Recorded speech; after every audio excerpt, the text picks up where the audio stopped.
Maya's fingers traced the strange seam, her heart hammering against her ribs. The wood felt different here, rougher, as if it had been cut and fitted back together.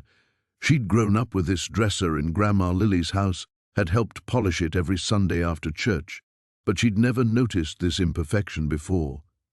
"Maya, you okay in there?" David's voice carried from the living room, tinged with the exhaustion that had become his default since the accident. She could hear him shuffling papers, probably sorting through another stack of bills they couldn't pay. "Fine," she called back, though nothing about their situation was fine. The baby kicked, a sharp jab against her ribs that made her wince. Even their unborn daughter seemed restless, as if sensing the chaos surrounding them. The apartment felt smaller every day, stuffed with medical equipment they'd rented and couldn't return, boxes of David's things from the job site, and the growing pile of official notices from everyone they owed money to. The dresser took up nearly a quarter of their bedroom, but it was the only piece of furniture that truly belonged to her, the only thing left of the woman who'd raised her after her parents died in that car crash when she was 12. Maya pulled harder at the drawer, and something clicked. A panel she'd never seen before shifted slightly, revealing a gap just wide enough for her fingers. Her breath caught. A hidden compartment. She'd read about furniture like this in the art history book she taught from, pieces crafted during wartime when people needed to hide valuables from occupying forces or fleeing armies. But Grandma Lily had been a seamstress in Chicago's Chinatown, not some European aristocrat with secrets to hide. The baby kicked again, harder this time, and Maya sat heavily on the bed. The springs creaked under her weight, a sound that always reminded her how temporary everything in their life had become. Even the mattress belonged to the rent-to-own place downtown. "Maya Chen, you stubborn fool," she whispered to herself, echoing something Grandma Lily used to say whenever Maya refused to give up on a difficult art project. Her grandmother had always encouraged her persistence, even when it bordered on obsession. That persistence had gotten her through art school on scholarships, had landed her the teaching job at Lincoln Elementary, had convinced David to marry her even when his family thought a pregnant art teacher wasn't much of a catch for a union construction worker. But now that same stubborn streak was threatening to destroy them. The antique dealer's latest offer had been $28,000, enough to catch up on rent, pay down some of David's medical debt, maybe even put a little aside for the baby. It was more money than Maya had ever seen at one time. David's disability payments barely covered groceries, and her substitute teacher salary had dried up when she'd been forced to stop working last month due to complications. She pulled out her phone and scrolled through the missed calls. 3 from their landlord, Mr. Kowalski, 2 from the hospital billing department, 1 from her principal at Lincoln Elementary, probably checking in but maybe also confirming she wouldn't be back anytime soon. The voicemail icon showed 12 unheard messages she didn't have the energy to face. Outside, the Chicago wind rattled their windows with unusual violence, and Maya could see fresh snow beginning to fall. February in the city was always brutal, but this winter felt especially merciless. The heating bills alone were killing them, and she'd taken to wearing 2 sweaters and keeping the thermostat at 62 degrees despite what the pregnancy book said about maintaining a comfortable temperature. The hidden panel called to her attention again. What kind of secrets had Grandma Lily been keeping? The woman had lived through World War II, had emigrated from China in the 1930s, had somehow managed to buy a house in Chinatown when most banks wouldn't loan money to Chinese families. Maya had always assumed her grandmother's stories about the old country were just nostalgia, but now she wondered what else she didn't know. Her phone buzzed with a text from David. Antique guy called again. "Says offer expires tomorrow. We need to talk." Maya stared at the message, then at the dresser, then at the growing curve of her belly where their daughter was practicing what felt like soccer kicks. In 2 months, they'd be parents. They needed stability, security, a place to call home that didn't come with eviction threats and disconnection notices. But something about that hidden compartment made her hesitate. Grandma Lily had always told her that patience was a virtue, that the best discoveries came to those who looked carefully and waited for the right moment. Maybe that moment was now. Maya took a deep breath, placed both hands on the mysterious panel, and pushed. The wood gave way with a soft click that seemed to echo through 70 years of silence. The compartment was deeper than Maya had expected, extending far back into the dresser's frame. Her fingers brushed against something smooth and cool, leather maybe. She carefully extracted a small journal bound in cracked brown hide, its pages yellowed with age. Beneath it, her fingertips encountered what felt like fabric, and then something that made her heart skip, the unmistakable texture of paper money. "Maya?" David's voice was closer now, accompanied by the uneven rhythm of his footsteps. The injury to his back had left him with a limp that grew more pronounced when he was tired or stressed, which meant it was especially noticeable these days. "Who are you talking to in there?" She quickly closed the compartment and slipped a journal under her pillow. "Just the baby," she called back, which wasn't entirely a lie. She often found herself having one-sided conversations with their unborn daughter, especially during the long afternoons when David was at physical therapy and the apartment felt cavernous with silence. David appeared in the doorway, leaning heavily against the frame. At 32, he looked older than he had just 6 months ago, before the accident had changed everything. His dark hair needed cutting, and the stubble on his jaw had grown patchy and uneven. But his eyes, those warm brown eyes that had first caught her attention at the coffee shop near the school, still held the same gentle concern that had made her fall in love with him. "You sure you're okay? You look pale." Maya forced a smile and patted the bed beside her. The mattress dipped as David settled next to her with a barely suppressed grunt of pain. She wanted to tell him about the compartment, about the journal and whatever else was hidden in there, but something held her back. Maybe it was the way his shoulders had been permanently hunched with worry lately, or how he'd taken to staring at the ceiling for hours each night, probably calculating numbers that never seemed to add up right. "Dr. Patel's office called," David said, picking up her hand and intertwining their fingers. His calluses, earned through 15 years of construction work, felt rough against her palm. "They want to move up your next appointment. Something about monitoring the baby's position." Maya's stomach tightened. "Did they say why?" "Just routine," they said. "But routine appointments don't usually get moved up." David squeezed her hand. "We'll figure out the copay. Maybe I can pick up some under-the-table work. Tommy Nolan said his cousin needs help with a small renovation job." "David, no. Your back." "My back will heal. Our daughter needs her mother healthy." His free hand moved to her belly, his touch gentle despite the roughness of his skin. "This little one's the most important thing in our lives right now." Maya leaned into him, breathing in the familiar scent of his cologne, mixed with the muscle-relaxant cream he used for his back. This was what she had to lose, not just the apartment or their financial stability, but this quiet intimacy, these moments where the world felt manageable despite everything falling apart around them. Her phone rang, Mr. Kowalski's name flashing on the screen. David's jaw tightened. "Let it go to voicemail," he said.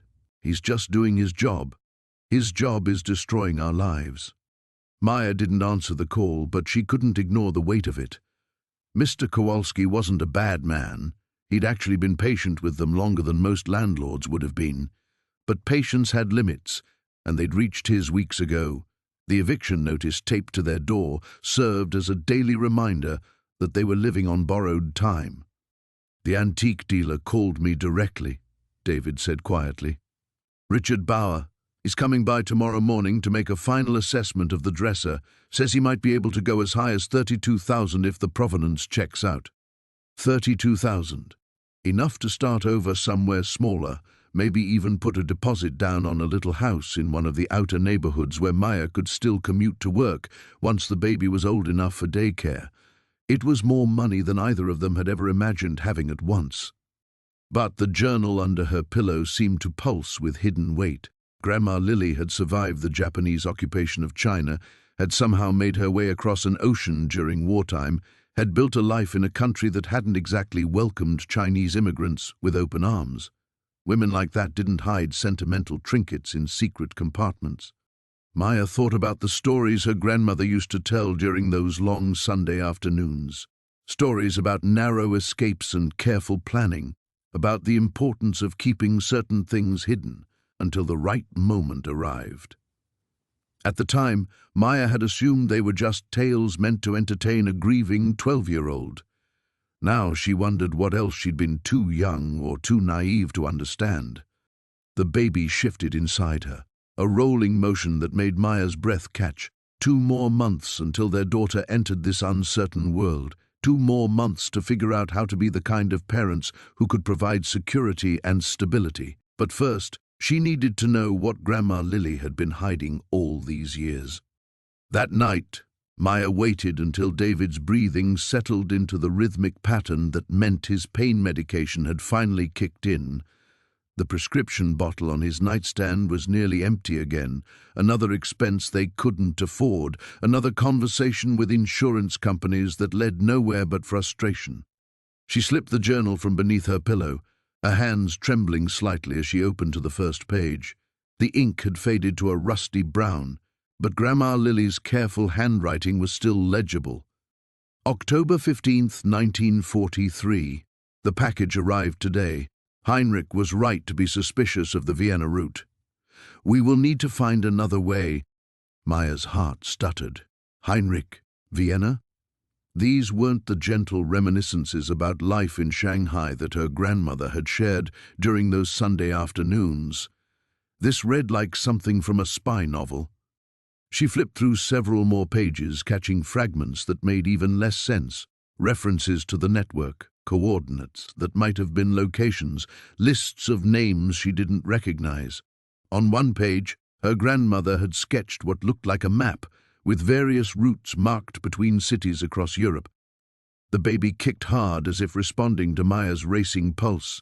She placed a hand on her belly, trying to calm herself. This had to be fiction, maybe, something Grandma Lily had copied from a book or radio program. Her grandmother had been a seamstress who sold alterations out of her home. She'd made Maya's prom dress, had taught her how to embroider flowers on pillowcases, had never mentioned anything more dangerous than pricking her finger on a sewing needle. But then Maya found the entry that changed everything. March 3rd, 1944, successfully transferred HK's final shipment to Chicago Contact. $847,000 secured in location LC will know. If something happens to me, the money must reach the families. It was stolen from them first. $847,000.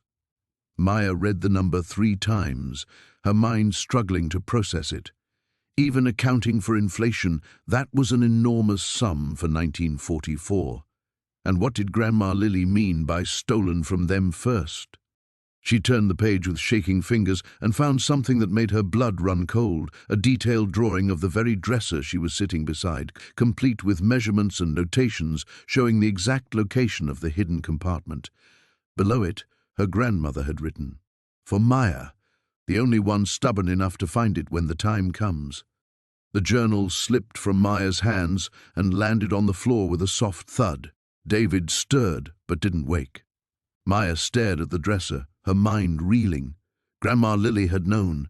Somehow, she'd known that Maya would be the one to discover the compartment, had planned for this moment across decades, but planned for what exactly?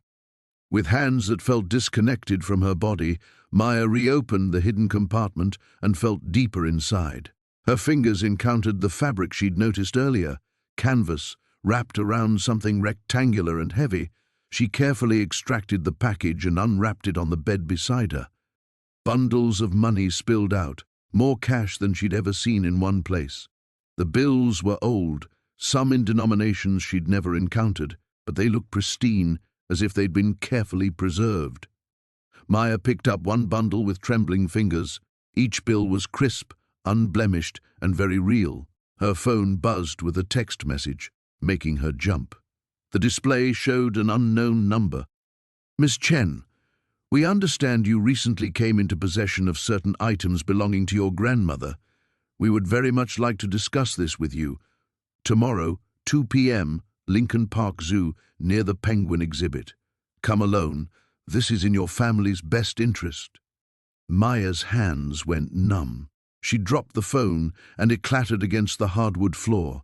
David mumbled something in his sleep and rolled over, his face creased with pain even in unconsciousness. Someone was watching them. Someone knew about the dresser, about what she'd found. The message's formal tone and specific meeting location felt more threatening than any eviction notice or collection call they'd received. She gathered the money with shaking hands, rewrapped it in the canvas, and returned it to the compartment along with the journal. But as she closed the hidden panel, her mind raced through the implications. $847,000, enough to pay off David's medical debt, keep their apartment, prepare properly for the baby, enough to change their lives completely. But someone else knew about it. Someone who'd been waiting, watching, perhaps for decades. Maya looked at David's sleeping form, then at the gentle rise of her belly where their daughter was finally still. Tomorrow, the antique dealer would arrive expecting to buy the dresser. Tomorrow, mysterious strangers wanted to meet her at the zoo. Tomorrow, she would have to choose between the safety of ignorance and the dangerous promise of the truth. Outside their window, Chicago's winter wind howled with renewed fury, as if the city itself sensed that everything was about to change. The ordinary world she'd known, struggling but predictable, difficult but familiar, was about to disappear forever. Maya didn't sleep. She lay rigid beside David, staring at the ceiling while her mind churned through impossible scenarios. Every creak of the building made her flinch. Every car door slamming on the street below sent her heart racing. The text message had turned their cramped bedroom into a fishbowl, and she couldn't shake the feeling that invisible eyes were watching from every shadow. By dawn, she'd replayed the mysterious message 100 times, analyzing each word for hidden threats. Come alone. This is in your family's best interest. What kind of family interest required secret meetings at zoo exhibits? What kind of people knew about her grandmother's hidden compartment before she did? David stirred as pale February light filtered through their thin curtains. His face, even in sleep, carried the weight of their mounting bills and uncertain future. Maya watched him breathe, memorizing the peaceful expression he only wore when unconscious. Soon enough, he'd wake up and resume the careful performance of optimism he maintained for her benefit, the forced smiles, the confident assertions that everything would work out, the way he pretended his back didn't hurt worse each day. She pressed her palm against her belly, feeling their daughter's gentle movements. 7 months along, and she still couldn't believe this tiny person was depending on her to make the right choices. But what was right anymore? Taking the antique dealer's money meant giving up the last piece of her grandmother's legacy. Keeping the dresser meant potential homelessness for their unborn child. And now this mysterious money, if it was even real, came with dangers she couldn't begin to understand. Maya slipped quietly from bed and padded to the kitchen. Their apartment looked even shabbier in the morning light, peeling linoleum, cabinet doors that hung crooked, a refrigerator that hummed too loudly and kept their milk barely cold. But it was theirs, or had been until they'd fallen behind on rent. Now it felt like a stage set that could be struck at any moment. She made coffee with the last of their good beans, a small luxury David had insisted they maintain despite everything.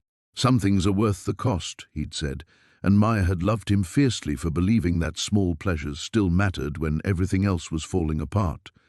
The coffee maker gurgled, and Maya found herself staring at the dresser through the bedroom doorway. In daylight, it looked innocent enough, just an old piece of furniture taking up too much space in their tiny apartment. But she could feel the weight of its secrets pressing against the hidden panel, begging to be acknowledged. Her phone rang. "Mr. Kowalski." "Maya?" His voice carried the tired patience of a man who'd had too many difficult conversations.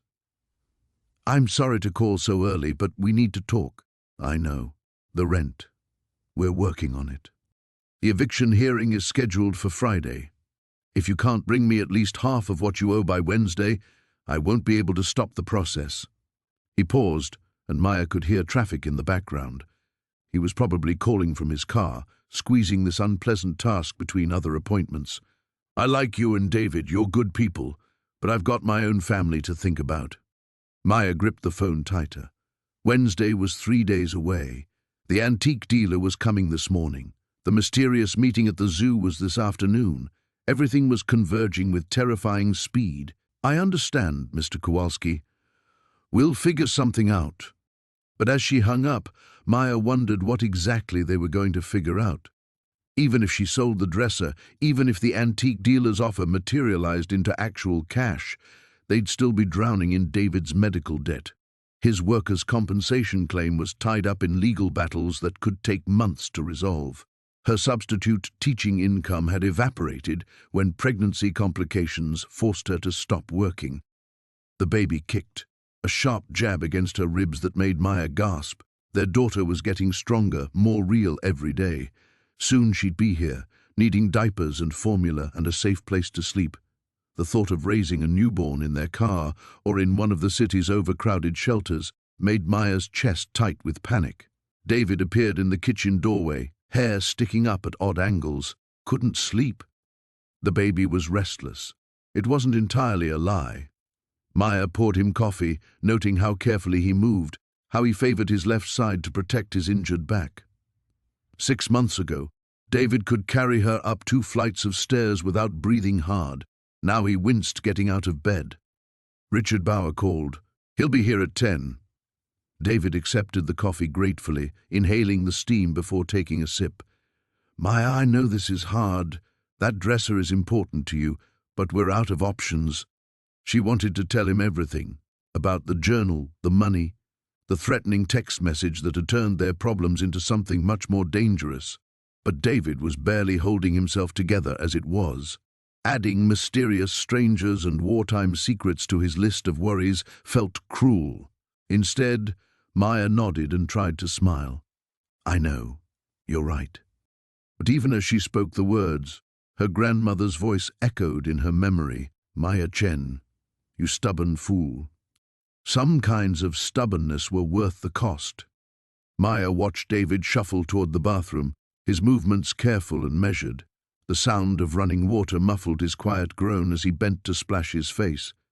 In 30 minutes, Richard Bauer would arrive with his appraising eyes and leather checkbook, ready to transform her grandmother's legacy into a solution to their immediate problems.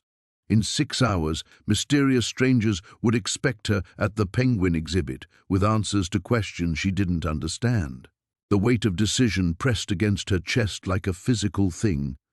She returned to the bedroom and knelt beside the dresser, running her fingers along its familiar edges.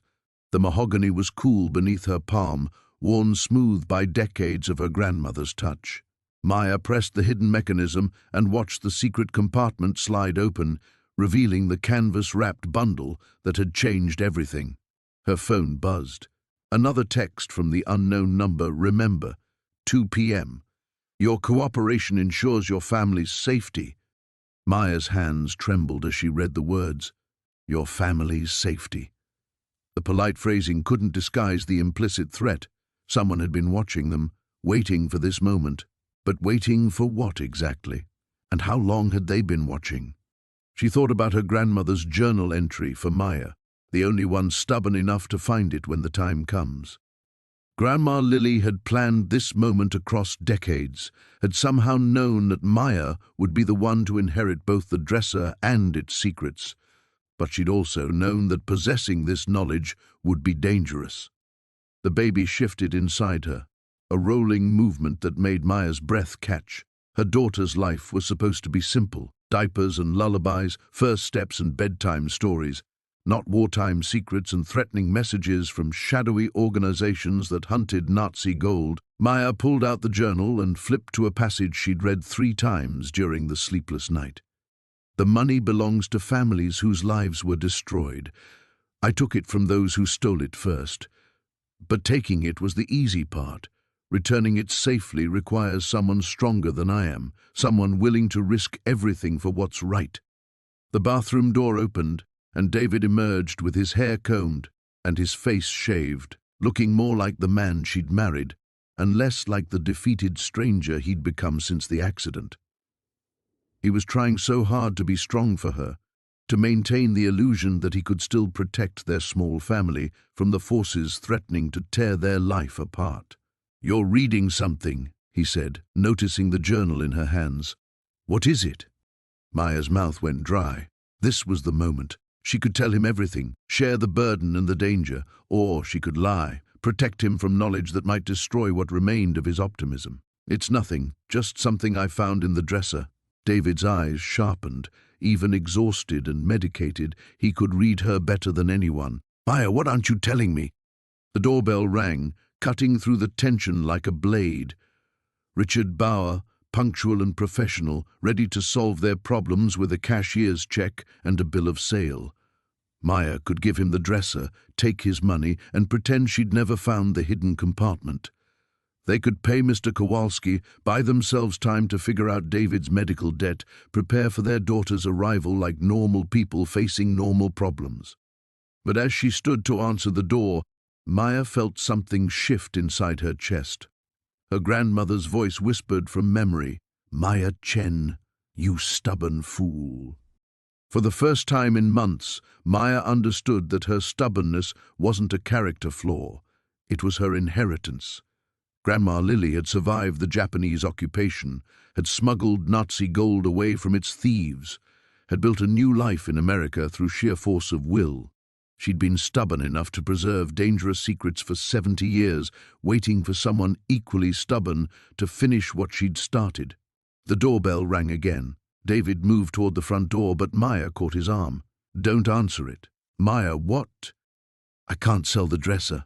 The words came out stronger than she'd expected, carrying a conviction that surprised them both. "I know you think I'm being sentimental, but there's more to this than you understand.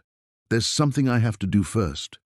David stared at her, confusion and frustration warring across his features. "Something you have to do? Maya, we're about to lose our home. Our daughter will be proud that her mother finished what her great-great-grandmother started."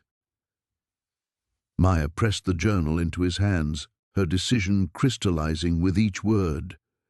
"Read this, all of it. Then meet me at Lincoln Park Zoo at 2 o'clock. She was crossing a threshold now, stepping from their familiar world of ordinary struggles into something vast and dangerous. There would be no going back, not to their simple problems, not to their illusion of safety, not to the comfortable lie that the past stayed buried. The doorbell rang a third time, urgent and demanding. Maya grabbed her coat and walked past the door without opening it, leaving her old life behind. Tests and allies. The February wind cut through Maya's coat like a knife as she stepped onto the sidewalk, her breath forming white clouds in the bitter air. Behind her, she could hear the doorbell's persistent ringing, followed by David's muffled voice explaining to Richard Bauer that there had been a misunderstanding. The antique dealer's disappointment would turn to suspicion soon enough, but Maya couldn't bring herself to care. She was moving on instinct now, following a path her grandmother had laid out decades before her birth. The city felt different as she walked toward the nearest CTA station. Every face in the crowd seemed to watch her a moment too long. Every car that slowed at the crosswalk might contain someone tracking her movements. The paranoia felt both irrational and completely justified. Someone had known about the hidden compartment, had been waiting for this moment when Maya would finally discover her inheritance. She bought a day pass with quarters scrounged from her purse and settled into a seat on the red line. The train car smelled of wet wool and industrial disinfectant, filled with the usual mix of commuters and early shift workers heading into downtown Chicago. Maya pressed her hand against her belly, feeling their daughter's restless movements, and wondered what she was walking into. The zoo in February was nearly deserted, its pathways slick with melting snow and littered with salt. Maya arrived 20 minutes early, hoping to scope out the meeting location and identify potential threats. The penguin exhibit sat at the heart of the park, surrounded by bare trees and empty benches that offered little cover for surveillance. Anyone watching would have to position themselves in the open. She bought a cup of coffee from a vendor and pretended to study the penguins while scanning the scattered visitors. A jogger in expensive gear circuited the nearby paths. An elderly man fed pigeons despite posted signs discouraging the practice. A woman in a navy peacoat pushed a stroller along the walkways, her attention focused on her phone. At exactly 2 o'clock, Maya felt someone approach from behind. She turned to find a woman in her 50s, unremarkable in every way that suggested deliberate effort. Average height, brown hair pulled back in a practical ponytail, clothing that would blend into any crowd. But her eyes were sharp and assessing, cataloguing details with professional precision. "Miss Chen." The woman's voice carried a slight accent Maya couldn't place. "Thank you for coming. Do I have a choice?" "There are always choices. The question is whether we make them from knowledge or ignorance." The woman gestured toward a bench facing the penguin enclosure. "Shall we sit? Walking might be uncomfortable in your condition." They settled onto the cold metal bench, and Maya felt the baby shift in response to her elevated heart rate. The woman waited patiently, seemingly content to watch the penguin's awkward waddle across manufactured ice. "My name is Elena Vasquez," she said finally. "I represent certain interests that have been searching for your grandmother's collection for a very long time." "What kind of interests?" "Legitimate ones. We're not here to threaten you, Ms. Chen. We're here to help you understand what you've inherited and why it matters." Elena reached into her purse and extracted a tablet computer. "Your grandmother was a remarkable woman, brave, resourceful, stubborn to a fault. Much like yourself, I suspect." The tablet screen showed a black and white photograph of a young Asian woman standing beside a train platform, her expression serious and determined. Maya recognized the face immediately, Grandma Lily, decades younger but unmistakably herself. "This was taken in Shanghai, 1943. Your grandmother had just completed her first successful operation, helping to relocate assets that the Japanese occupation forces had appropriated from Chinese families." Elena swiped to the next image, a group of people standing around wooden crates in what looked like a warehouse. "She wasn't just a seamstress, Miss Chen.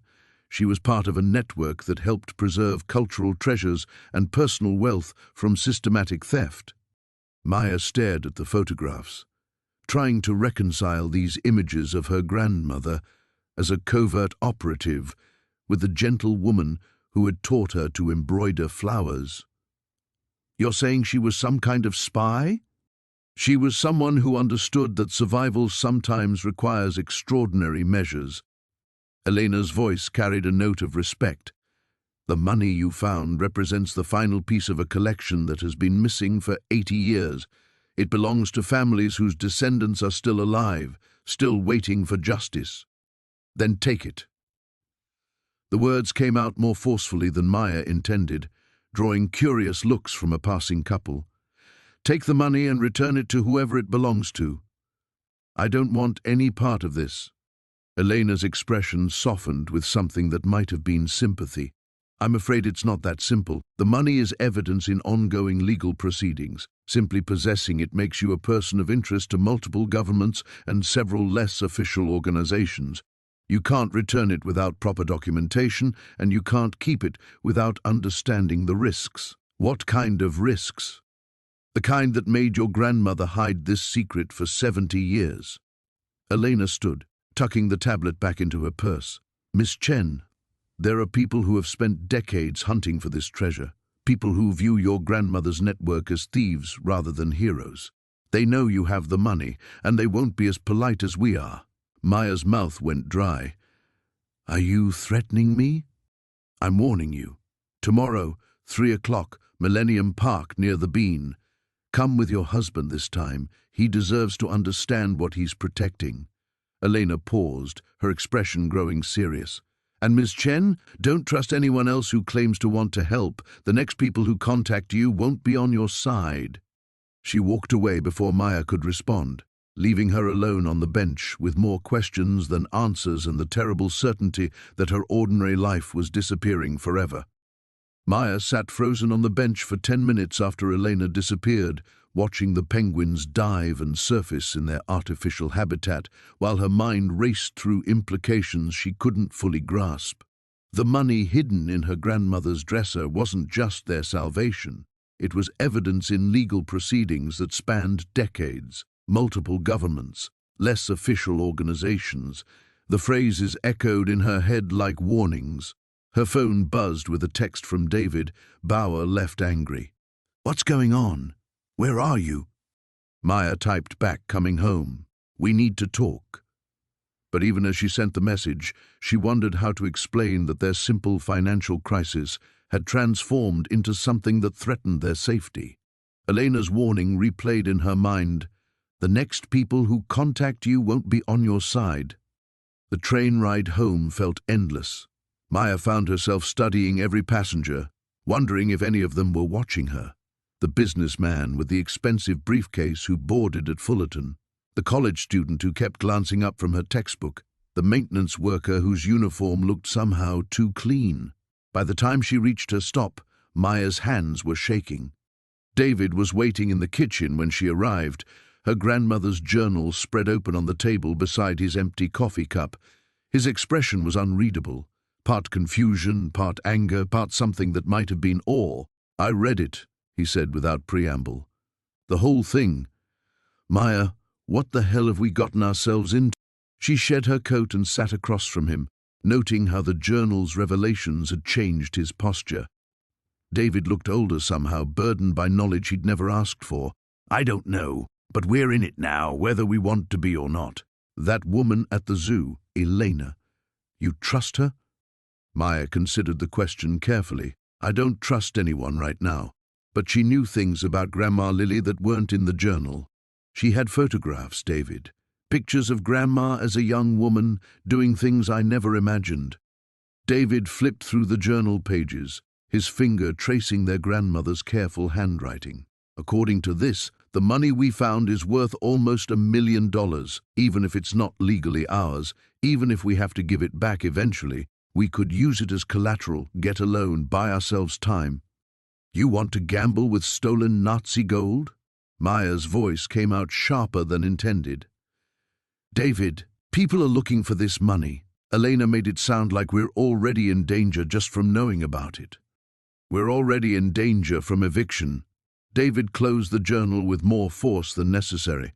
Maya, I can't protect you anymore. I can't work, can't provide for our family, can't even pay our rent. Maybe this is our chance to... To what? Become criminals?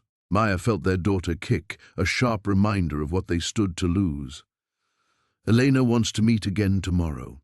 She says you should come this time, that you deserve to understand what you're protecting. David's laugh carried no humor. What I'm protecting? Maya, you're the one who refused to sell the dresser. You're the one who went to mysterious meetings instead of letting us solve our problems like normal people. The accusation hung between them like a physical barrier. Maya recognized the fear beneath David's anger, the terror of a man who had spent months watching his ability to care for his family slip away. But she also heard something else, the first hint that their crisis was driving a wedge between them. You're right, Maya said quietly. This is my fault. I should have told you everything from the beginning. Yes, you should have. David's voice softened, but the hurt remained. We're supposed to be partners, Maya. We're supposed to face things together. Then come with me tomorrow. Meet Elena. Hear what she has to say. Help me figure out what Grandma Lily wanted us to do with this inheritance. David studied her face, searching for something Maya wasn't sure she could provide. Certainty, maybe. Confidence that she knew what she was doing. But all Maya had was intuition, and the growing conviction that running away from their grandmother's legacy would only make things worse. The eviction hearing is Friday, David said finally. If we're going to use this money somehow, we need to act fast. I know. And if these people Elena warned us about are really dangerous, if they come after us, we'll figure it out. Maya reached across the table and took his hand, feeling the calluses from years of construction work. We've survived everything else. We'll survive this too. But even as she spoke the words, Maya wondered if survival was possible when the stakes involved decades-old secrets and organizations that played by rules she didn't understand. Tomorrow's meeting would force them to choose sides in a conflict that had been simmering since before they were born. Their ordinary life was already gone. The only question now was what would replace it. The night passed without sleep. Maya lay beside David, listening to the radiator's metallic coughs and the distant hum of late-night traffic. her mind churning through scenarios that all ended badly. Every creak of the building's old bones made her heart race. Every car door slam in the alley below sent adrenaline flooding through her system, making their daughter twist restlessly in her womb. When dawn finally broke grey and reluctant over the Chicago skyline, Maya felt like she'd aged years in the span of 8 hours. David was already awake, staring at the water-stained ceiling with the hollow expression of a man who'd spent the night calculating impossible odds.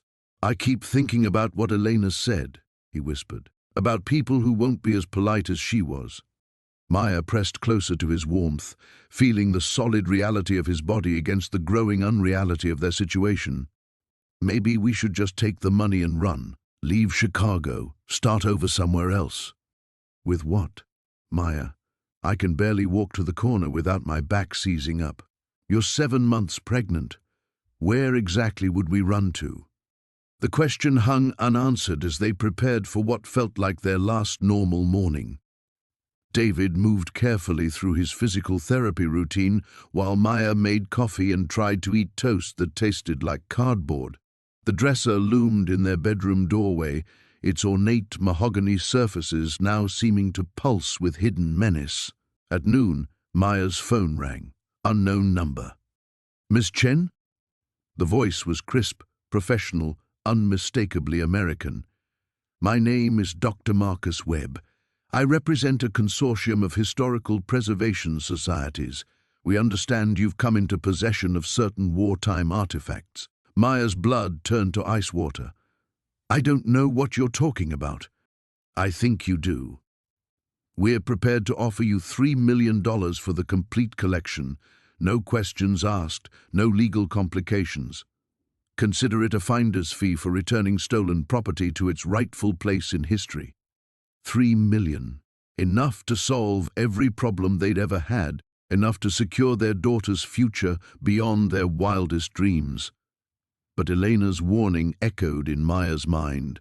"Don't trust anyone else who claims to want to help." "I need time to think about it," Maya managed. "Of course. We'll call back this evening for your decision." Webb's tone remained pleasant, but something underneath made Maya's skin crawl. "I do hope you'll be reasonable, Ms. Chen. These artifacts belong in a museum, not hidden away in someone's apartment. It would be unfortunate if they were to disappear again." The line went dead. Maya stood frozen in her kitchen, the phone trembling in her hand, understanding that the warning hadn't been subtle at all. Who was that? David emerged from the bedroom, moving with the careful deliberation that had become his constant companion since the accident. "Someone else who wants the money." Maya's voice came out steadier than she felt. "They offered $3 million. David's eyes widened. $3 million? Maya, that's..." A threat disguised as an offer.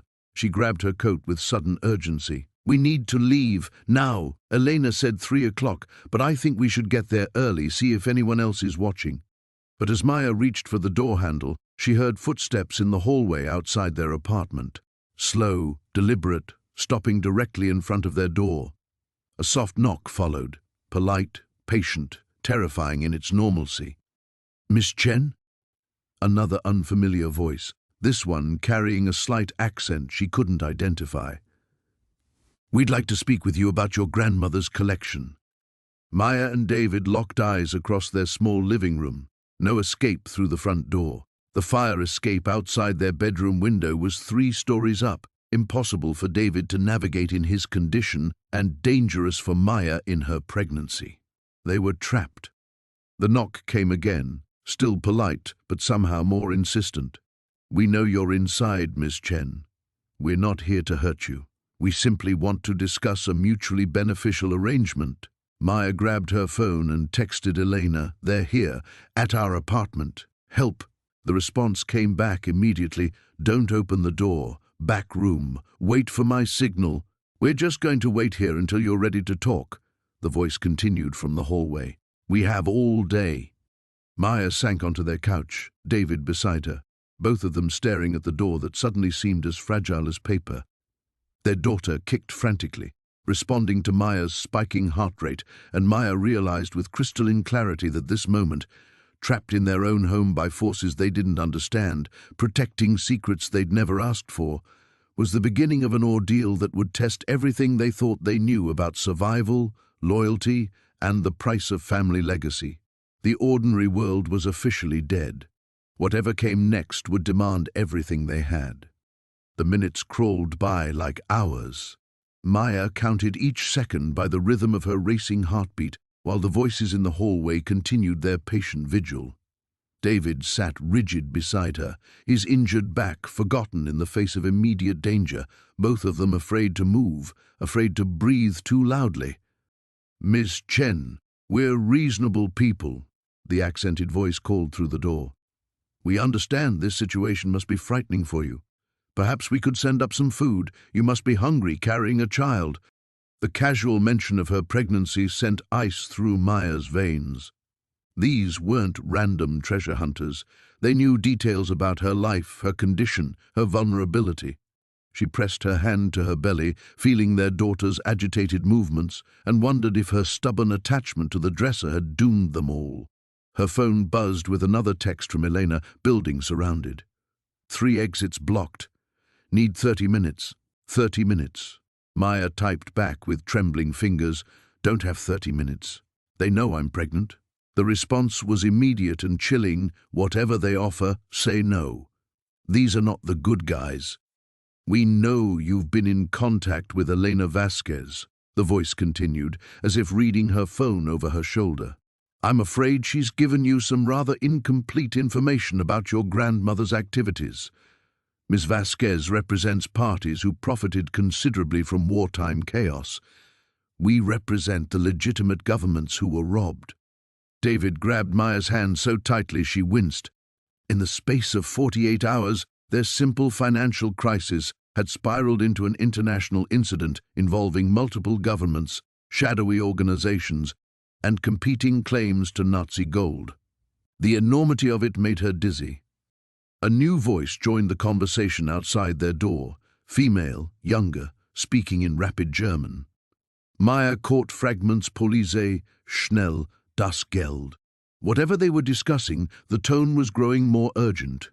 "Miss Chen, I'm afraid our patience has limits," the original voice called. "We're prepared to offer you immunity from prosecution and a substantial finder's fee for your cooperation. But if you continue to harbor stolen property, we'll have no choice but to involve federal authorities." Maya's phone rang, the sharp sound making both her and David jump. Dr. Webb's number appeared on the screen. She let it go to voicemail, but the damage was done. The people outside had heard it ring. "Ah, Dr. Webb has been trying to reach you. I should mention that Dr. Webb's organization has a rather flexible relationship with the truth. Their $3 million offer would come with some very unpleasant strings attached." How did they know about Webb's call?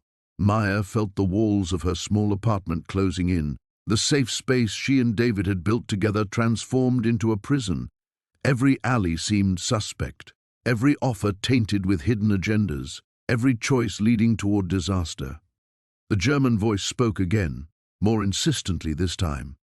Maya heard footsteps moving away from their door, then returning with additional people. The polite conversation was over. Whatever came next would be far less civilized. "Final offer, Ms. Chen," the accented voice called. "Open the door voluntarily, and we guarantee your safety and that of your unborn child. Force us to enter, and we cannot be responsible for what happens during the confusion." David started to rise from the couch, his face gray with pain and terror. "Maya, maybe we should—" No, the word came out harder than she intended. Grandma Lily kept this secret for 70 years. She didn't survive war and occupation and God knows what else just to have us give up at the first sign of trouble. But even as Maya spoke, doubt clawed at her resolve. Her grandmother had been young and strong, childless when she'd made the choice to hide Nazi gold. Maya was 7 months pregnant, trapped in a third-floor apartment with a disabled husband and nowhere to run. The romantic notion of carrying on family legacy felt absurd when weighed against her daughter's safety. A loud crash echoed from the building's stairwell, not their door, but close enough to make them both flinch. Shouting voices in multiple languages filled the hallway, followed by running footsteps and what sounded like furniture being overturned. Maya's phone buzzed. Elena, back exit compromised. They're moving in. Whatever happens, deny everything.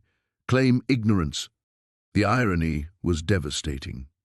Elena wanted her to deny knowledge of something that was currently destroying her life. The money that was supposed to save them had instead painted targets on their backs, turned their home into a battlefield, and forced them to choose between family loyalty and personal survival. Another crash. Closer this time. The voices outside their door had multiplied and grown more aggressive. Through the thin walls, Maya could hear other apartment doors opening, confused neighbors demanding explanations that would never come. David reached for her hand again, his calloused fingers intertwining with hers in what felt like a final gesture of unity. "Whatever happens," he whispered, "we face it together." But as the first blow struck their door, Maya realized that facing it together might not be enough. The secret she'd fought so hard to protect was about to destroy everything she'd tried to save. The door exploded inward with a thunderous crack of splintering wood. Maya threw herself against David, shielding him as armed figures in tactical gear poured into their living room like black water, flooding through a broken dam. But, instead of the coordinated professionals she'd expected, chaos erupted as two distinct groups collided in her tiny apartment. "Federal agents, stand down," someone screamed in English. "Interpol, drop your weapons," came the response in accented English. Maya pressed herself deeper into the couch cushions, David's arms wrapped protectively around her swollen belly as the two teams faced off over their coffee table. The Americans wore FBI windbreakers, their weapons trained on the Europeans in dark suits. Neither group seemed particularly concerned with Maya and David cowering between them. "This is a U.S. domestic matter," the lead FBI agent barked. "You have no jurisdiction here." "The stolen assets were taken from German territory," replied the man who'd been speaking through their door. "Our governments have treaty obligations. Your governments can file the proper paperwork like everyone else." Maya watched in stunned disbelief as the two groups argued over her head about jurisdictions and treaties and international law while her grandmother's journal lay open on the kitchen table just feet away. The absurdity struck her with startling clarity. These weren't shadowy criminals or Nazi hunters or mysterious conspiracies. They were bureaucrats with guns, fighting over paperwork and territorial disputes. That's when she saw him. Standing in her doorway, partially hidden behind the FBI team, was a third man who didn't belong to either group. Older, wearing an expensive coat that made the government agents look shabby by comparison. He caught Maya's eye and smiled, a cold, patient expression that made her blood freeze. While the Americans and Europeans continued their jurisdictional pissing match, the man in the expensive coat slipped past them toward the kitchen. Maya tried to speak, to warn someone, but her voice locked in her throat as she watched him casually pick up her grandmother's journal. "Excuse me," Maya finally managed, her voice cutting through the argument. "Who is that man?" Both teams turned to look. The kitchen was empty. The journal was gone. The FBI agent's face went white. "Secure the perimeter, now!" But it was already too late. Maya heard footsteps on the fire escape outside her bedroom window, moving with the confident pace of someone who'd gotten exactly what they came for. While the governments had been fighting over jurisdiction, the real players had walked away with the prize. "Dr. Webb," Maya whispered, understanding flooding through her like ice water. It was Dr. Webb. The Interpol agent spun toward her. "You spoke with Marcus Webb?" "When?" "This morning. He offered $3 million for the artifacts." Maya felt pieces clicking together in her mind with sickening clarity. He knew exactly what to offer, exactly how much pressure to apply. While you were all watching each other, he just walked in and took what he wanted. David's grip on her hand tightened as the full scope of their situation became clear. They hadn't been caught between competing government agencies or shadowy criminal organizations. They'd been pawns in an elaborate shell game, distractions dancing while the real thieves worked. The journal contained location information, the FBI agent said grimly. Details about other caches, other operations. If Webb represents who we think he represents private collectors, the German interrupted. People who don't care about historical preservation or returning stolen property to legitimate governments. They want to disappear these artifacts into personal collections where they'll never be seen again. Maya struggled to her feet, her pregnancy making the movement awkward, and David's injured back preventing him from helping effectively. The revelation that had just crashed through her living room changed everything she thought she understood about her situation. My grandmother wasn't just hiding money, she said slowly. She was hiding a map to other caches, other operations. The journal was the real treasure, wasn't it? Both agents nodded grimly. Which means, Maya continued, her voice growing stronger as anger replaced fear, you've been using us as bait, all of you. Elena, Dr. Webb, everyone. You didn't care about protecting us or helping us keep family property. You wanted to see who else would come looking. The admission hung in the air like smoke from the destroyed door. Maya felt something fundamental shift inside her, not just understanding, but a steel-cold clarity about what she needed to do next.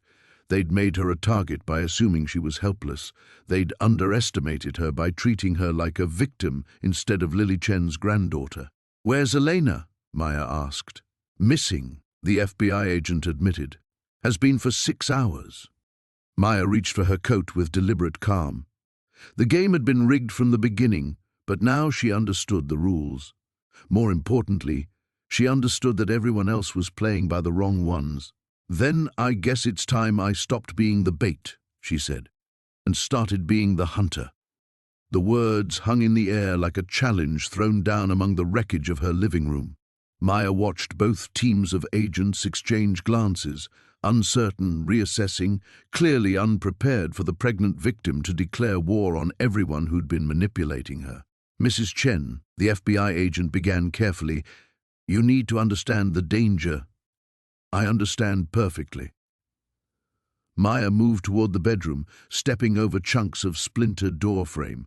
My grandmother survived the Nazis, the resistance, decades of keeping secrets that could have gotten her killed. I'm not going to dishonor that by hiding in corners while everyone else decides my family's fate. She pulled the dresser away from the wall with more force than her condition should have allowed. David moving to help despite his back pain. The secret compartment gaped empty now, but Maya ran her fingers along its edges until she found what she was looking for, a second hidden panel, so cleverly concealed that even she had missed it. Inside lay 3 items, a brass key, a yellowed envelope marked for my granddaughter, and a small photograph of a young Lily Chen standing beside a man Maya didn't recognize. Maya, what? David started. She knew this would happen eventually. Maya's voice carried a certainty that surprised her. Grandma Lily was too careful to leave everything in one place. The money was the obvious treasure, the journal was the bait, but this, she held up the envelope, this is what she really wanted me to find. The letter inside was brief, written in her grandmother's precise handwriting. My dearest Maya, if you are reading this, then the past has finally caught up with the present. The journal will lead them to empty holes and false trails. I learned long ago to misdirect those who hunt my family. The real locations died with me, except for one. The brass key opens a safety deposit box at First National Bank, box number 847. Trust no one who claims to represent governments or causes. Trust only your blood and your instincts. Love always, Grandma Lily. Maya looked up to find both teams of agents watching her intently. The FBI agent stepped forward, his hand extended. Mrs. Chen, that information is vital to national security. Is it? Maya tucked the letter into her coat pocket, the key clutched in her fist. Or is it vital to your careers, your budgets, your international reputation? The German agent moved closer. You cannot possibly understand the larger implications. I understand that my unborn daughter has been threatened 3 times in 2 days because of your larger implications. Maya's voice rose, pregnancy hormones mixing with rage to create something formidable. I understand that my husband nearly died working construction to pay medical bills while you people have been watching us, waiting for someone to make a move. I understand that everyone in this room has been using us." David placed his hand on her shoulder, his touch grounding her fury into something more focused. "What do you need, Maya?" The question cut through all the noise, all the competing agendas and bureaucratic posturing. What did she need? Not what the agents needed, not what Webb or Elena or any shadowy organization demanded. What did Maya Chen, pregnant art teacher and granddaughter of a war hero, actually need?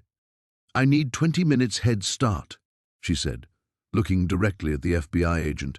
"I need you to pretend this conversation never happened, and I need you to understand that if anything happens to my family while I clean up this mess, I will make sure every newspaper in Chicago knows how federal agents used a pregnant woman as bait for international treasure hunters." The threat landed with surprising weight. The agent's jaw tightened, but he nodded slowly. 20 minutes. After that, we follow protocol." "Deal." Maya turned to the German team. "And you, this is highly irregular. So is storming into an American citizen's home without a warrant." Maya felt strength flowing through her that she hadn't known she possessed. 20 minutes, or I call every civil rights lawyer in Illinois and make this an international incident that makes all of you look like Keystone cops. The German agent's expression suggested he knew exactly what kind of publicity nightmare she could create. 20 minutes, he agreed reluctantly. Maya grabbed her purse and David's arm. "Then let's go settle this." As they picked their way through the debris toward the hallway, David leaned close to her ear.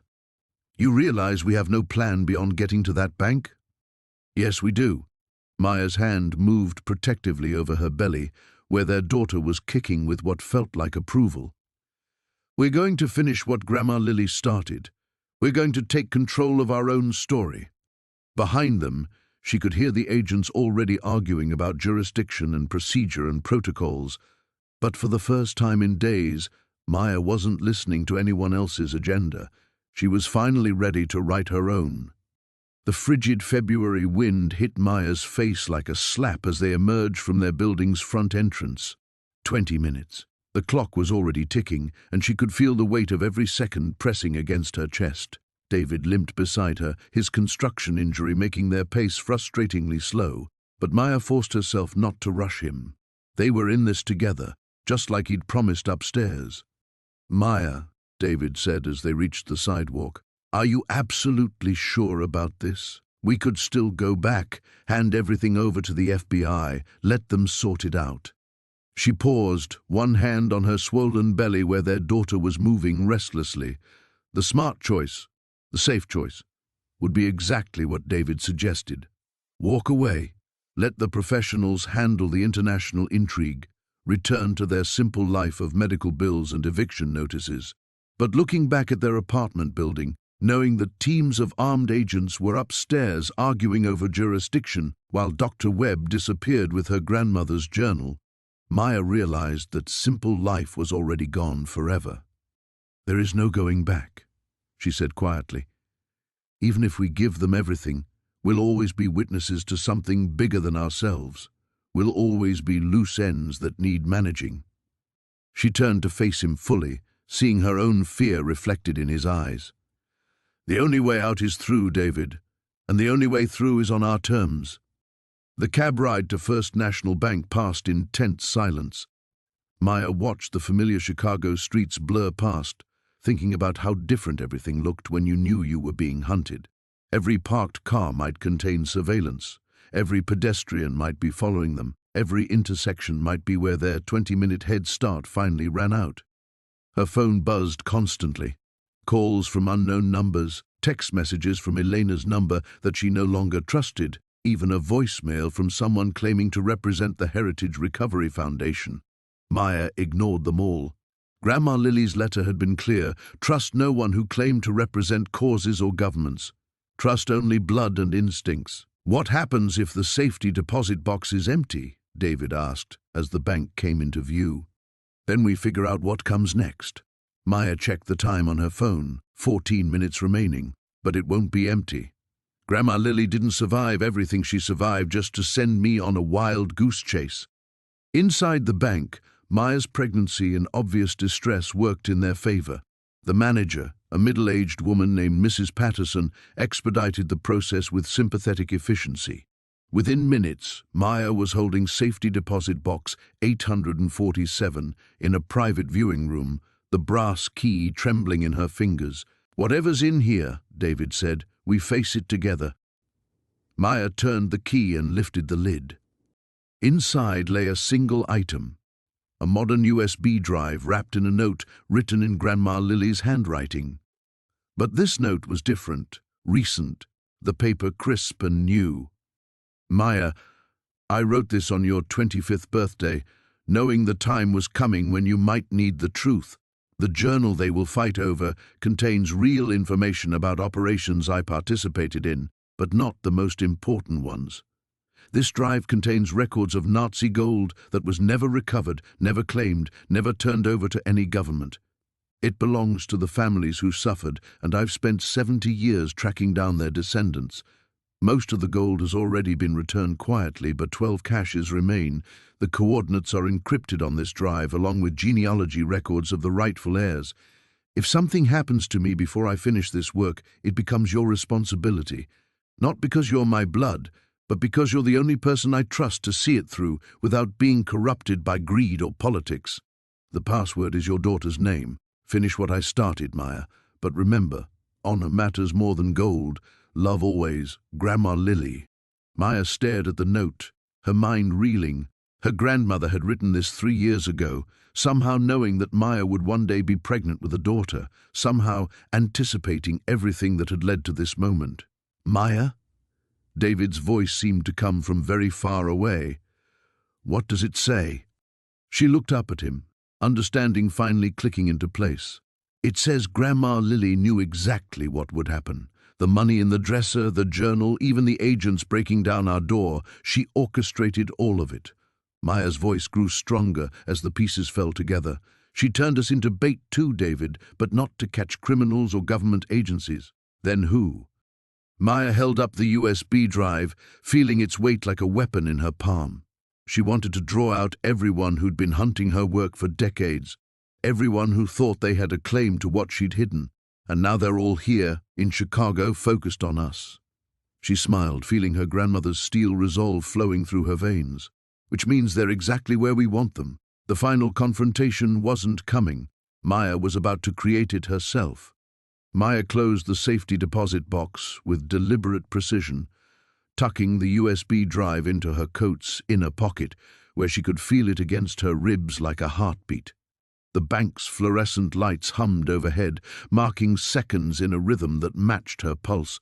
8 minutes left of their head start, maybe less if the agents had decided to abandon their promise. "David, I need you to call your brother Marcus." She stood slowly, using the table for support as her daughter kicked restlessly.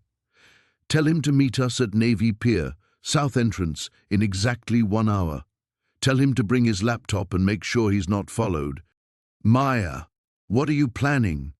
David's voice carried the weight of a man who'd learned to recognize his wife's most dangerous moods.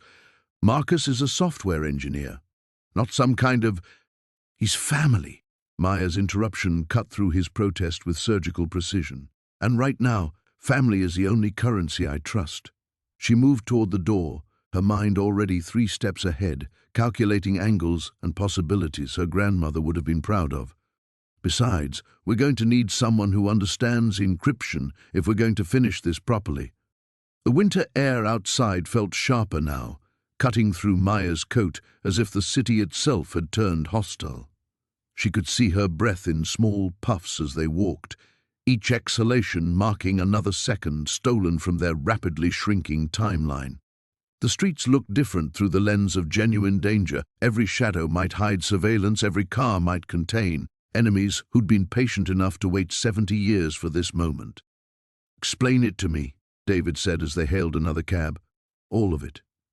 Because right now, I feel like I'm married to a stranger who's channeling her dead grandmother's spy fantasies." Maya settled into the taxi's worn seat, giving the driver Navy Pier's address before turning to face her husband. The question deserved an honest answer, even if that honesty revealed how much she'd changed in the past hour. Grandma Lily spent decades returning stolen gold to families who'd lost everything. She could have kept it, could have lived like a queen, but she chose justice over comfort. Now everyone thinks they can claim what's left. Governments want it for political leverage, private collectors want it for profit, and people like Dr. Webb want it to disappear forever. The cab lurched through traffic, the driver muttering about tourists and weather, while Maya felt the weight of her inheritance settling around her shoulders like armor. But here's what they all missed, David.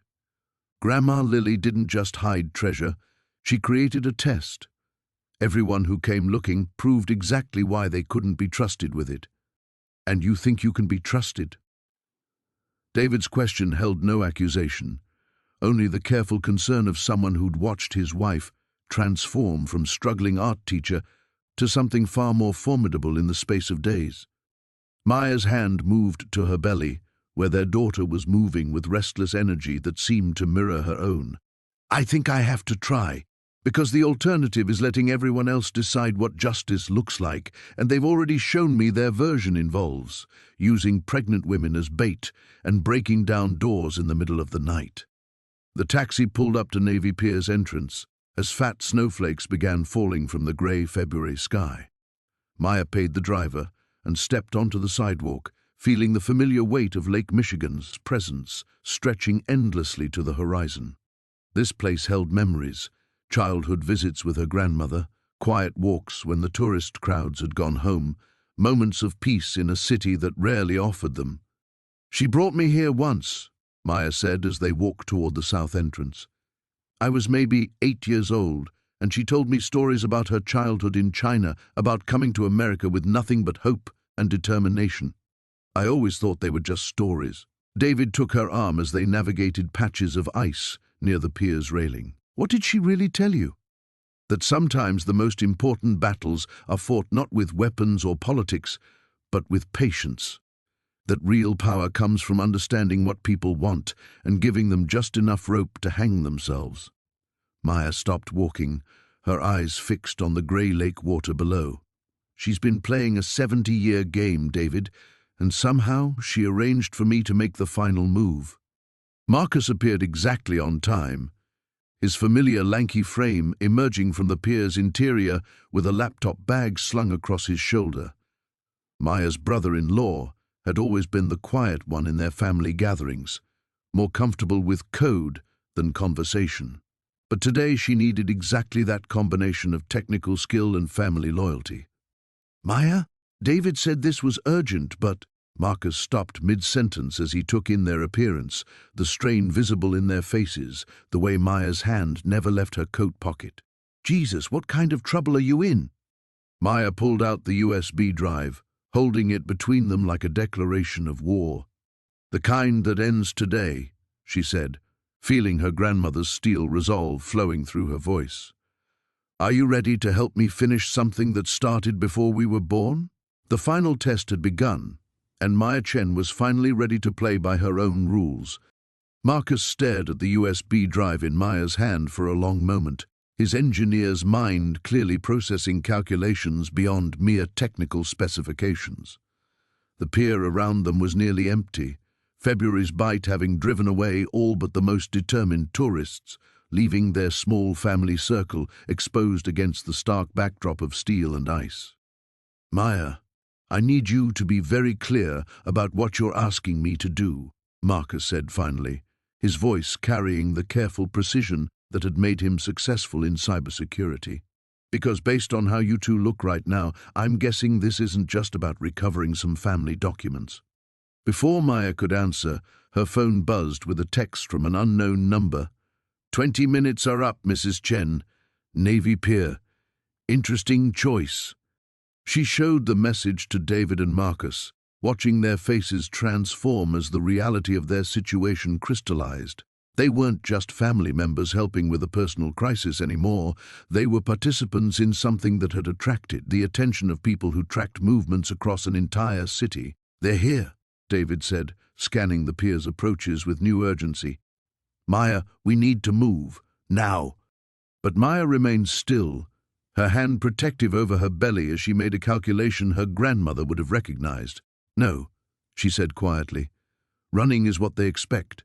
Running keeps us reactive, keeps us playing their game." She turned to Marcus, holding out the USB drive with steady fingers.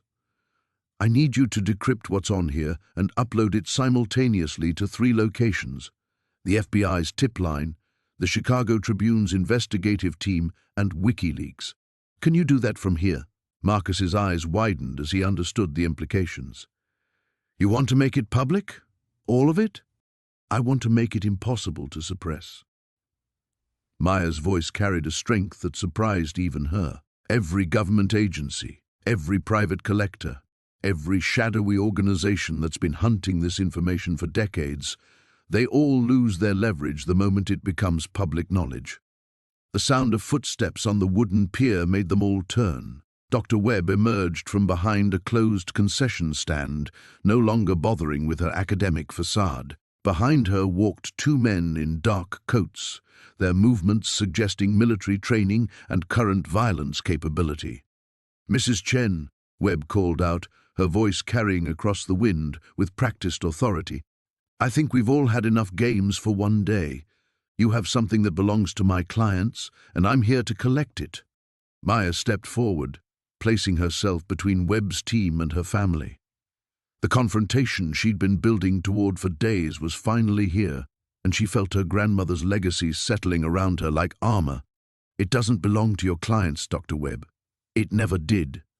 "You have no idea what you're dealing with," Webb replied, moving closer with her escorts flanking her sides. "The information on that drive represents millions of dollars and decades of sensitive international relationships. You're a pregnant art teacher who's stumbled into something far beyond your comprehension." "Am I?" Maya's question cut through the wind with surgical precision. "Because here's what I comprehend. You've been watching my family for months, waiting for us to lead you to something you couldn't find on your own. You've threatened my unborn child, destroyed my home, and manipulated federal agents into doing your dirty work. And now you think I'm just going to hand over what my grandmother spent 70 years protecting." Behind Webb, Maya caught sight of movement near the pier's main entrance. The FBI agents from her apartment, along with what looked like additional backup. To the south, another group was approaching, probably the German team. They were surrounded, exactly as her grandmother had planned. "Marcus," Maya said without taking her eyes off Webb, "how long do you need?" "To decrypt and upload everything, maybe 10 minutes if the encryption isn't too complex." Marcus was already opening his laptop, his fingers moving with the swift efficiency of someone who'd found his element in the chaos. Webb stepped closer, her academic mask finally slipping completely. "You have 30 seconds to hand over that drive, Mrs. Chen, or my associates will take it from you. Your pregnancy won't protect you from everything." The threat hung in the air like a physical presence, and Maya felt her daughter respond with a sharp kick that seemed almost like encouragement. This was the moment, the climactic confrontation her grandmother had prepared her for without either of them realizing it. Every story about patience and strategy, every lesson about understanding what people really wanted, had been leading to this point where Maya would have to trust everything she'd inherited beyond money and gold. "You want the drive?" Maya asked, reaching into her coat pocket. "Here's what you're going to get." She pulled out the USB device and held it over the pier's railing, suspended above the grey waters of Lake Michigan. The wind caught her hair as she smiled with her grandmother's steel resolve, finally understanding that sometimes the most important battles were won not by fighting, but by changing the rules entirely. "Choose carefully, Dr. Webb, because this ends exactly how I say it ends." The tableau froze for one crystalline moment, Maya's hand suspended over the churning lake water, the USB drive catching weak February sunlight like a dark jewel, while every person on the pier calculated the cost of their next move. Webb's face went white with understanding, her academic composure cracking to reveal something desperate and predatory beneath. "You're bluffing," Webb said, but her voice carried the tremor of someone whose 70-year hunt might end with a splash in Lake Michigan. "You wouldn't destroy your grandmother's legacy." Maya felt her daughter kick again, a fierce reminder of the future she was fighting to protect. My grandmother's legacy isn't on this drive, Dr. Webb. Her legacy is teaching me that some things matter more than treasure. She loosened her grip slightly, letting the device dangle from her fingertips. But you're right about one thing. I'm not going to destroy it. In one fluid motion, Maya tossed the USB drive backward to Marcus, who caught it with programmer's reflexes while diving behind a concrete barrier. The pier erupted into chaos as Webb's men lunged forward, but Maya had already stepped into their path, her pregnant belly becoming both shield and weapon as she forced them to choose between violence against an unborn child and losing their prize. "Now, Marcus!" she shouted over the wind. David moved to protect his brother's position, grabbing a loose piece of rebar from nearby construction work. The FBI agents were shouting orders while running toward them from the north entrance. The German team had broken into a sprint from the south. Everyone was converging on their small family circle as Marcus's fingers flew across his keyboard. Webb pulled out a phone, barking orders in rapid German that Maya didn't need to understand. More people were coming. The window was closing fast. 60% uploaded, Marcus called out, his laptop balanced precariously on the concrete barrier. The encryption was amateur level. Your grandmother wanted this found. Maya's heart swelled with fierce pride, even as Webb circled closer like a predator testing defenses. Of course, Grandma Lily had made it easy to decrypt. She'd planned for exactly this moment, knowing that her granddaughter would need every advantage in the final confrontation. "You stupid girl," Webb snarled, abandoning all pretense of civility. "Do you have any idea how many people will die because of what you're releasing? How many international operations will be compromised?" 80%, Marcus shouted. Maya faced Webb directly, feeling her grandmother's steel resolve burning in her chest. "I know exactly what I'm releasing, Dr. Webb.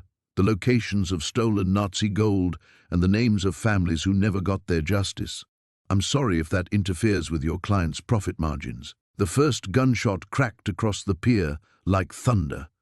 Maya threw herself sideways as David tackled her to the ground, his body covering hers and their unborn daughter as chaos erupted around them. The FBI agents were shouting, weapons drawn, converging on Webb's team. Someone was screaming in German. More shots echoed across Lake Michigan. 95%. Marcus's voice rose above the mayhem, his dedication to his task absolute even as bullets whistled overhead. Maya felt warm wetness spreading across her abdomen, and panic seized her throat. Blood? Had she been hit? But then David was pulling her upright, checking her frantically, and she realized her water had broken. Their daughter had chosen this moment, this climactic battle, to announce her intention to join the fight. "Maya!" David's voice cracked with terror. "The baby!" "Upload complete." Marcus slammed his laptop closed and rolled toward them. "It's done. Everything's live on all 3 platforms." Webb's anguished scream cut through the gunfire as her life's work became public knowledge, accessible to every journalist, historian, and government investigator in the world. The drive's contents were beyond anyone's control now, distributed across servers and mirrors that no single organization could suppress. Maya grabbed David's hand as another contraction hit, her grandmother's final lesson crystallizing with perfect clarity. Victory required sacrifice, but not the sacrifice their enemies expected. Grandma Lily hadn't just hidden treasure, she'd created a test that required Maya to give up the very thing everyone assumed she wanted to keep. She knew. Maya gasped between contractions as sirens wailed in the distance. Grandma Lily knew I'd have to choose between keeping the secret and doing what's right. She knew I'd choose justice. The gunfire was stopping now, FBI agents securing the scene as Webb and her team found themselves surrounded and outgunned. But Maya's battle was just beginning as her daughter announced her determination to be born in the middle of the most important moment of her mother's life.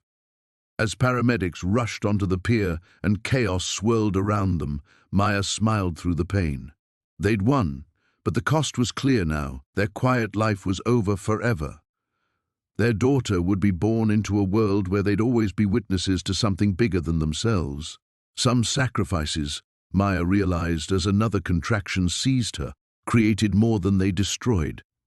The ambulance sirens grew louder as Maya felt another contraction ripple through her body, her daughter's urgent arrival timing coinciding with the chaos settling around them on the pier. Paramedics swarmed their position, professional hands checking her vitals, while FBI agents secured the scene behind yellow tape that fluttered in Lake Michigan's bitter wind. "Ma'am, we need to get you to Northwestern Memorial immediately," the lead paramedic said, his voice calm despite the gunshot residue and scattered debris around them. "Your contractions are less than 3 minutes apart." Maya gripped David's hand as they loaded her onto the stretcher, her eyes finding Marcus crouched beside his closed laptop. Her brother-in-law's face showed the stunned expression of someone who just participated in rewriting history. "You did it," she called to him. "Grandma Lily would be proud." As the ambulance doors closed, Maya caught one last glimpse of the pier through the small window. Dr. Webb sat in handcuffs, her decades-long hunt ending with her staring at the lake that had nearly swallowed her prize. The German operatives were being processed by federal agents who looked like they stumbled into something far larger than their briefings had prepared them for. The ride to the hospital blurred past in a haze of contractions and radio chatter. David held her hand while explaining to increasingly frantic dispatchers that yes, his wife had just been involved in the incident at Navy Pier, and no, they couldn't delay for additional questioning because their daughter was arriving, whether the FBI was ready or not. "Mrs. Chen," one of the paramedics said as they wheeled her into Northwestern's emergency entrance, "there are already reporters gathering outside. Whatever you folks did today, it's making waves." Maya laughed despite the pain, imagining her grandmother's reaction to the spectacle. Lily Chen had spent 70 years working in shadows, and now her granddaughter was about to give birth under media spotlights. "She's going to be famous before she's even born," Maya gasped between contractions. The delivery room became a strange sanctuary from the storm they'd unleashed. For 3 hours, Maya's world narrowed to the essential work of bringing life into chaos. David coaching her breathing while nurses efficiently managed the medical choreography around them. Outside their bubble, she knew phones were ringing in newsrooms across the globe as journalists digested the massive document dump that had just exposed decades of hidden history. When their daughter finally arrived at 4:47 p.m., her first cry piercing the antiseptic quiet of the delivery room, Maya felt something fundamental shift in the universe. This tiny person, red-faced and furious at being pulled from her warm sanctuary, represented everything Maya had fought to protect.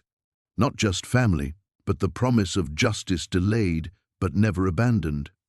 "She's perfect," David whispered, tears streaming down his face as he held their daughter for the first time.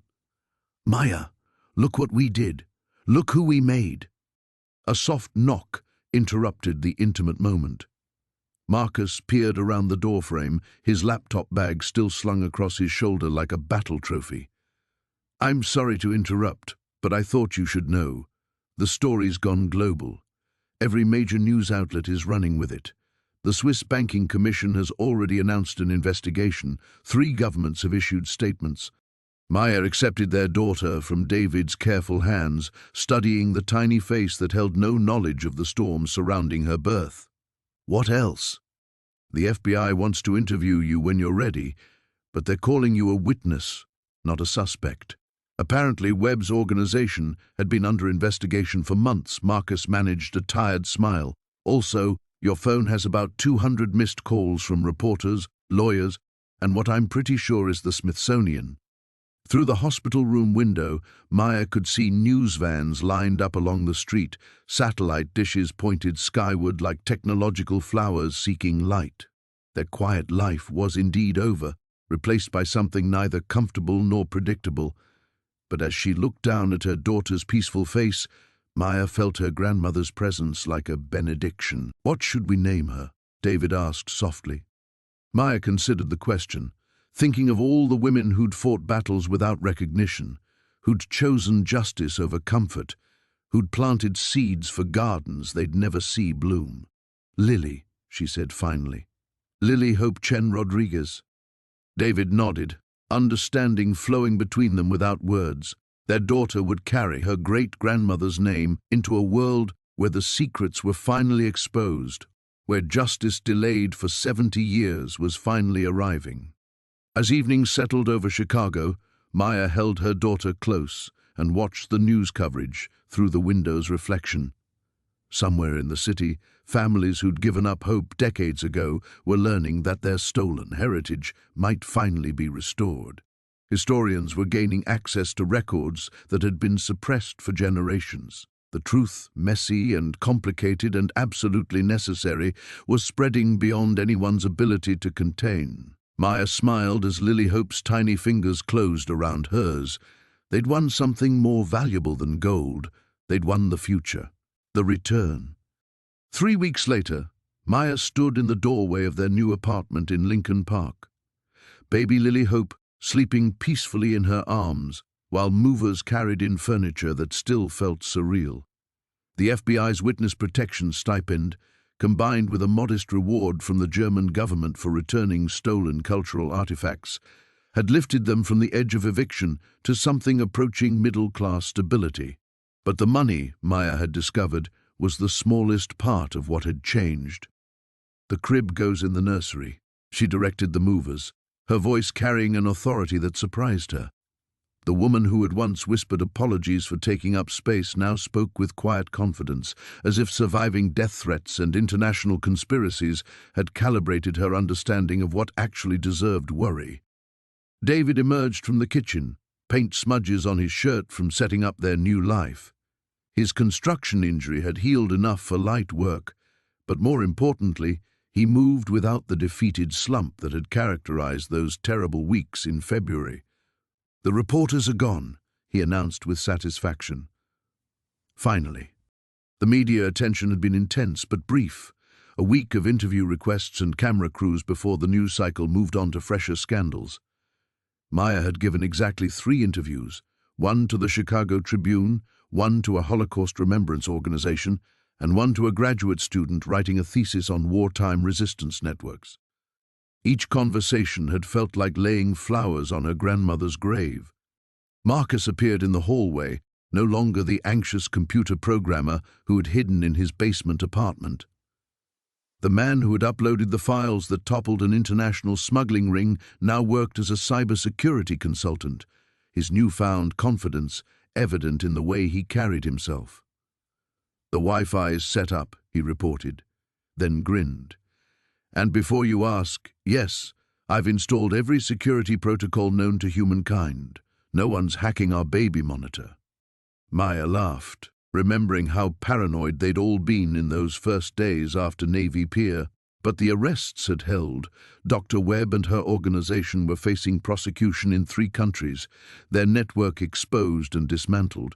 The danger had passed, leaving only the strange adjustment to normalcy.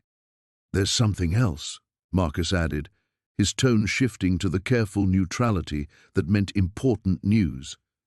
"I got a call from the Smithsonian curator. They want to create an exhibition about resistance networks, using Grandma Lily's story as a centerpiece. They're asking for our cooperation."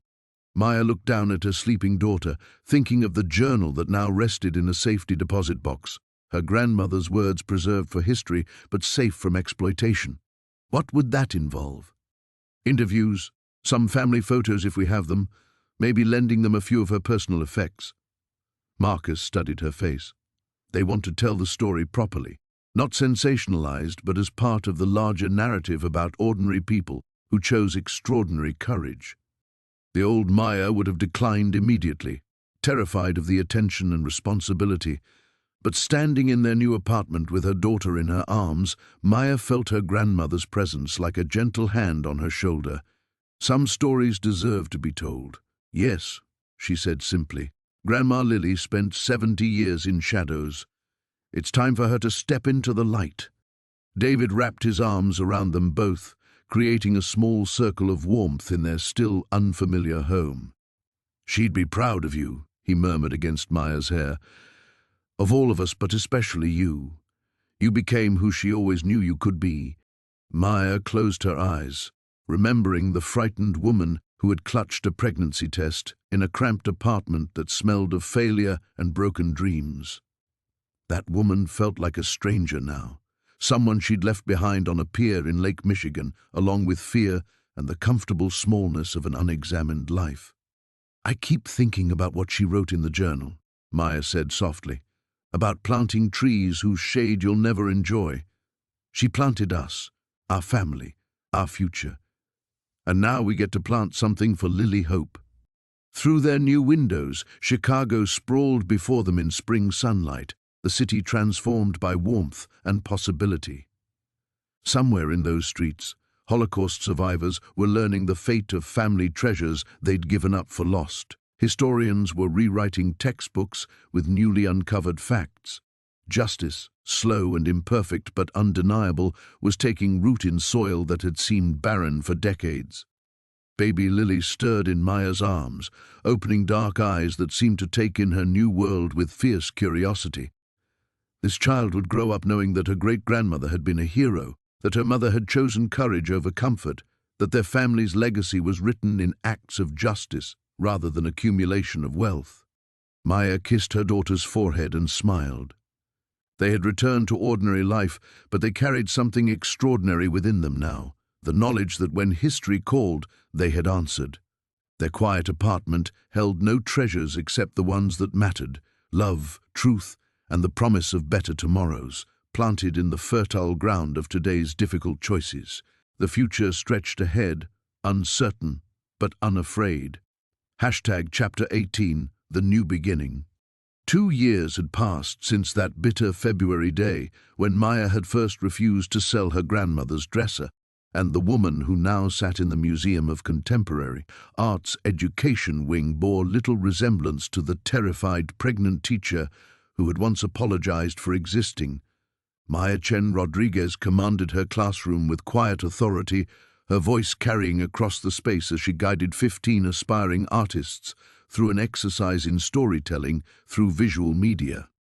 "Remember," she told her students, many of them immigrants and refugees like her grandmother had been, "every piece you create carries the weight of your history.